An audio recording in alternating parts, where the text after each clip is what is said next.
السلام علیکم جی، تو ایک نئے سفر کے ساتھ آ چکی ہوں Aman Parwarda by S Marwa Mirza novels romantic and poisons tale of executioner داران اینڈ ہر فلورنس داریا۔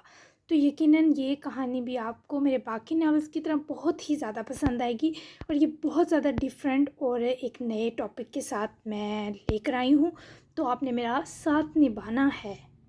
ناول روز آئے گا، بس اتوار کو اس کا گیپ ہوگا، ٹھیک ہے؟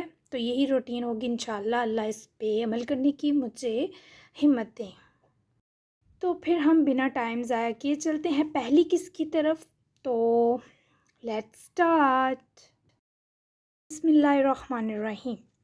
تمہیں کیا لگتا تھا رجال چغتائی کہ تم مجھے دھمکاؤ گے اور میں ڈر جاؤں گی؟ مجھے نارمل سمجھنے کی غلطی کی ہے تم نے، اب اس کی سزا کاٹو گے۔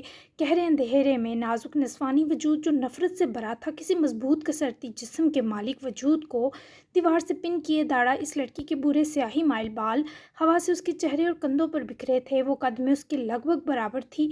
رجال کی آنکھوں میں تیرتی وحشت کو خوف بننے میں لمحہ لگا، لیکن پھر وہ مقابل کی عورت ذات یاد آنے پر غلیظ مسکراہٹ دیتے ہی ہنس پڑا۔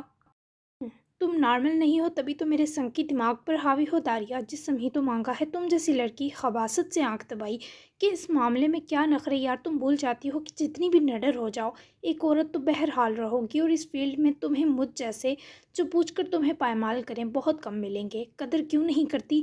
جھگڑا ختم کرو، پیچ اپ کرو اور راج کرو اس دنیا پر۔ اپنی گردن پر جکڑی داریا کے ہاتھ کی گرفت مضبوط ہونے کے سبب اختتام تک رجال کا سانس اٹکا، جبکہ داریا نے اپنی ٹانگ اٹھا کر گھٹنا اس بری طرح اس کے حساس مقام پر مارا کہ رجال کے حلق سے دل خراش دھاڑ نکلی اور نیو یارک کی سیاہ فضا میں تحلیل ہو کر رہ گئی۔ پوچھے بنا پائمال کرنے والوں کو سزا نہیں دے سکی، لیکن تم جیسوں کو تمہاری مردانگی سمیت غرق کرنا داریا کو بہت اچھے سے آتا ہے۔ اس کے درد سے اٹے تاثرات والے چہرے پر کاٹ دار نگاہیں ثبت کیے وہ استہزائیہ ہوئی، مگر رجال اس سے طاقت میں دگنا تھا، اور جب داریا نے اس پر یہ حملہ کیا تو گویا نفرت کے سبب جسم میں لہو سلگا۔ اسی سبب وہ داریا کو ایک ہی جھٹکے سے پلٹا گیا، اور اب وہ درد سے ہوتی بلبلاہٹ دباتا داریا کو کاٹ کھاتے تیوروں سے دیوار سے لگا چکا تھا۔ تمہاری یہی سوکھی دھمکیاں ہی تو کمزوری بن گئی ہیں رجال چغتائی کی۔ تم اب بھی مجھے بنا پوچھے تمہیں پائمال کرنے والوں میں شامل کر لو۔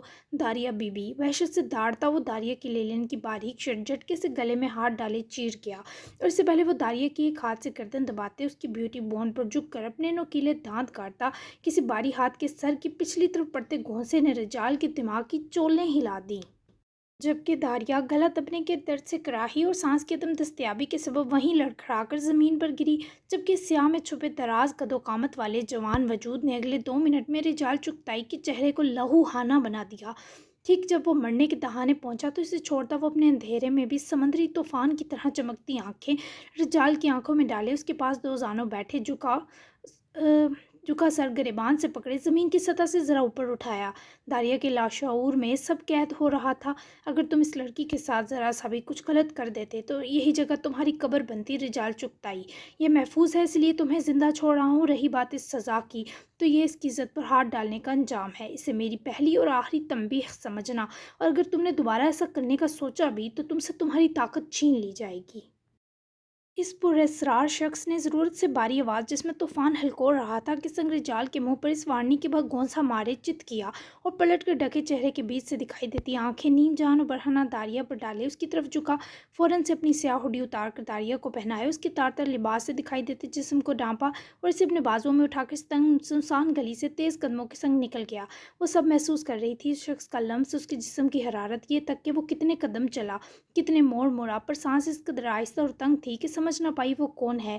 اتنا یاد تھا وہ اس آدمی نے اسے اس کے ہی فلیٹ لایا، تاریکی میں ڈوبے بیڈ کے قریب لے جاتے، میٹرس پر لٹاتے، جھک کر اس کے کان میں بس ایک جملہ کہا تھا، "یو آر سیف فلورنس"۔ اس کی گرم مہکتی سانسوں کی حدت داریا کو بے ہوشی میں بھی گال اور گردن جھلساتی محسوس ہوئی تھی، لیکن پھر وہ وہاں سے اسی لمحے کسی آسیب کی طرح چلا گیا اور غائب ہو گیا۔ فجر کی دور پار ہوتی اذان پر داریہ فوری اس خواب کے ٹوٹنے پر جاگ کر اٹھ بیٹھی۔ اے سی کی کولنگ کے باوجود پورا وجود ارکالود تھا اور ڈر کے سبب جسم پر کپ کپی طاری تھی۔ فوری لیمپ جلایا تو اس کا کمرہ نیم سنہری روشنی میں نہا گیا۔ جانے کتنی دیر وہ سینہ سہلاتی سانس استوار کرتی رہی، پھر اٹھ کر کبڈ کی طرف بڑھی جہاں وہ ہوڈی آج بھی اس نے اپنے اس محافظ کی نشانی کے طور پر سنبھال رکھی تھی۔ 8 ماہ ہو گئے اس واقعے کو، لیکن میں تمہیں ڈھونڈ نہیں سکی۔ کون تھے تم آخر جسے میں محسوس کر سکی لیکن دیکھنے سے محروم ہو گئی؟ بس پلیز مجھے مزید مت تکلیف دو، مجھے صرف ایک بار مل جاؤ تاکہ تمہاری یہ امانت لوٹا سکوں جس میں تم نے اپنی اتنی موجودگی بھر دی ہے کہ یہ 8 ماہ سے میرا سانس روکے ہوئے ہے۔ اس ہوڈی کو داریہ نے پچھلے 8 ماہ سے سنبھالا تھا۔ اس پر لگے سیل لوگوں تک کی جانچ کی پر وہ کس نے خریدی جان نہ سکی، نہ تو اس کے بعد رچال چکتائی دکھائی دیا۔ ہر رات داریہ کو اس رات کا خیال سرینو اس شخص کی سرگوشی سے جوڑ دیتا۔ You are safe Florence. وہ اسے تو بچا گیا پر اپنی خوشبو کے عشق میں داریہ ضملحان کو سر تا پیر اسیر بنا گیا۔ بہت مشکل سے وہ اپنی بدحال کیفیت درست کرتی وضو کرنے بڑھی، لیکن نماز پڑھنے کے بجائے وہ قرآن کھول کر کاؤچ پر آئے بیٹھ گئی۔ اس سے نماز نہیں پڑھی جاتی تھی بہت کوشش کے باوجود بھی، اور داریہ کو لگتا وہ اللہ کے ہاں سے اس کی بچپن سے کی جاتی نافرمانیوں کے سبب دھتکار دی گئی تھی۔ تبھی کوشش بھی ہی چھوڑ کر اس اللہ کی آخری کتاب کو پڑھنے کی کوشش کرتی، لیکن اس میں ناکام نہ ہوتی۔ اس کی نظر سے آیات اور ترجمے گزرتے اور وہ آہستہ آہستہ اس بدحواس و بدہوا کیفیت سے نکل آتی۔ جیسے اس وقت جب قرآن پاک بند کر کے غلاف میں لپیٹتے وقت اس کی سنہری آنکھیں سکون میں آ چکی تھیں۔ پنجاب میں وادی سون سکیسر پاکستان کی قدیم اور خوبصورت وادی ہے جو قدرتی مناظر کی وجہ سے دنیا بھر میں شہرت رکھتی ہے۔ نوشہرہ اس وادی کا صدر مقام ہے اور ضلع خوشاب کی ذیلی تحصیل ہے۔ سکیسر پہاڑ کی چوٹی پر واقع ایک صحت افزا مقام کا نام ہے۔ یہ ایک وسیع پہاڑی سلسلے کا عنوان ہے جس میں کئی وادیاں اور چھوٹے بڑے گاؤں ہیں۔ اس علاقے کو وادی سون سکیسر کہا جاتا ہے۔ عظیم مسلمان فاتح ظہیر الدین بابر کا پوٹوہار کے علاقے سے گزر ہوا تھا۔ راستے میں ایک وادی تھی جس کے حسن نے بادشاہ سلامت کو اپنی طرف متوجہ کیا، اپنے لشکر کے ساتھ وہاں پڑاؤ ڈالا۔ قدرتی حسن تو اس وادی کا تھا ہی، بابر نے بھی اس وادی کے حسن میں اضافہ کرنے میں اپنا حصہ ڈالا۔ باغات اگانے کا حکم جاری کیا اور اس وادی کے بارے میں تاریخی کلمات ادا کیے جو اس علاقے کے لوگوں کے لیے آج بھی باعث فخر ہیں۔ ظہیر الدین بابر نے کہا کہ یعنی یہ وادی چھوٹا کشمیر ہے۔ اس بادشاہ کی چند نشانیاں آج بھی اس وادی میں موجود ہیں۔ اسی وادی کا نام سون سکیسر ہے۔ جولائی کا دلکش مہینہ اپنے جوبن پر تھا۔ وادی میں برسات کا موسم انتہائی پرلطف ہوتا جب پہاڑوں سے بہتے نالوں کا شور ایک خوبصورت سما پیش کرنے لگتا، پھولوں اور سبزے میں ایک تر و تازگی آ جاتی تھی اور گرمی کے موسم میں سرد ہوائیں جاڑے کا احساس دلانے لگتی۔ برسات کا مزہ ایسی صورت میں اور بڑھ جاتا تھا جب کسی جھیل کے کنارے یا کسی پہاڑی پر چڑھ کر دیکھا جائے۔ وہاں سے وادی سون کے طول و عرض میں پھیلے ہرے بھرے کھیت جنت کا سما پیش کرتے نظر آتے تھے۔ یہاں کا موسم انتہائی دل فریب سمجھا جاتا تھا۔ ذرا سے بادل بنے اور پل میں برس کے آسمان صاف ہو جاتا، البتہ سردیوں میں تو بارش کئی روز تک جاری رہتی تھی۔ برسات کا موسم شروع تھا اور اس موسم کے آتے ہی یہاں کے حسن میں لامتناہی اضافہ ہو جاتا اور وادی اس موسم کی رنگینی میں اپنے راج کمار کو پکارنے لگتی۔ کہا جاتا تھا کہ اگر کسی خاموش جھرنے کے پاس بیٹھ کر محسوس کیا جائے تو دل امان پروردہ کے پکارنے لگتا تھا۔ وادی میں غائبانہ سے گیت اٹھنے لگتے تھے کچھ ایسے: وہ میرا ماہی ہے جسے لوگ امان پروردہ کہتے ہیں، وہ جس کے چہرے پر صبح ازل کا نور طواف کر کے آسمان کو دان ہوتا ہے، جس کی نیلی آنکھیں اور چھالی جھیل کی دلکشی کو مان کر سکتی ہیں۔ وہ اللہ کا نام لے تو پرندے تک اس کے سنگ مسحور کن حمد و ثنا میں ڈوب جاتے ہیں۔ اس کی امامت کے پیچھے صلاۃ قائم کرنا نمازیوں کو شرف لگتا ہے۔ وہ للکارتا ہے تو پہاڑوں کے سینے پھٹ جاتے ہیں، وہ مسکراتا ہے تو فضا میں ٹھنڈک پھیلنے لگتی ہے۔ وہ اپنے فرض میں کوتاہی کا مرتکب نہیں ہوتا۔ وہ سچا دیندار اور خوبصورت میرا ماہی ہے، وہ جو اس برے جہاں کی ہر ناپاکی کی آتش کے سامنے پاکی میں لپٹی برسات لگتا ہے، وہ جو ہر فرد چرند پرند یہاں تک کہ بے زبان زیروں کی زبان ہے۔ سنو نا، وہ میرا ماہی ہے، اسے دیکھ کر یقین کامل ہونے لگتا ہے۔ میری ذات کا نجس اندھیرا زائل ہونے لگتا ہے۔ وہ وادی کی بہار کا من پسند چہرہ ہے، وہ سر تا پیر اپنی اس کنیز وادی سون اس نور نظر کا ٹھہرا ہے، وہ صرف میرا ماہی ہے۔ سر سبز اونچے نیچے پہاڑ جڑنے وادی سون کی ٹھنڈی فرحت دیتی لذت آمیز اداسی اپنے امان پروردہ کو پکار رہی تھی کیونکہ اس کے آنے کے دن آ چکے تھے۔ وہ آ رہا تھا۔ برسات میں پہاڑ پر اس کی آمد کا سن کر پھر مور بھی نکل آتے تھے۔ وہ سب کا پسندیدہ تھا۔ شاہ حویلی کی عالیشان زیبائش پر اس فطرت و قدرت کی نگاہیں حیران تھی۔ اوپر سے سبز و سفید پھولوں کے دامن میں اگے سبز پتوں کی بیلوں میں لپٹی اس خوبصورت عمارت کی